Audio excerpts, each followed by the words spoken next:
अस्सलाम वालेकुम नाज़रीन, उर्दू टीवी चैनल में खुश आमदीद। व्यूअर्स, ड्रामा सीरियल मुकद्दर की एपिसोड 11 की न्यू प्रोमो नशर कर दी गई है, जिसमें आप देखने वाले हैं राइमा जब अपने मामू के घर से होके आए तो सैफ और रहमान उससे पूछता है हारिस से मुलाकात के मुतल्लिक। राइमा ने इसकी वजह पूछी तो सैफ और रहमान उसे कहता है, जानना चाहता हूँ मेरी बीवी कितनी वफादार फर्मा बरदार है। इस सब के बाद राइमा बहुत ही दुखी हुई, उसे अपने घर की याद सताने लगी।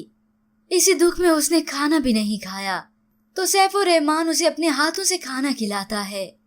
उसके इनकार पर सैफ और रहमान ने उसे आंखें दिखाई तो तब जाकर उसने निवाला लिया, जिसके बाद आप व्यूअर्स देखेंगे। कुछ दिनों बाद राइमा के मामू की तबीयत खराब हुई तो राइमा सैफ और रहमान से जाने की इजाजत लेती है। सैफ और रहमान ने उसे इजाजत तो दे दी, मगर वो उसे जाते जाते कह जाता है, तुम जब चाहो अपने मामू के घर जा सकती हो, मिल सकती हो। ये सुनकर राइमा खुश हुई तो सैफ और रहमान उसे मजीद कहता है, लेकिन ये याद रखना कि वापस यहीं आना है। ये सुनकर राइमा कमरे में खुद को बंद करके ज़ारो कतार रोती है। पर व्यूअर्स, इस सब के बाद की हिम्मत करके राइमा जाएगी अपने मामू के घर और कि अब की बार उसकी मुलाकात हो ही जाएगी हारिस से। इसके मुतालिक हमें अपनी कीमती राय जरूर दीजिएगा। मज़ीद ड्रामा प्रोमो के लिए आप देखते रहिए उर्दू टीवी।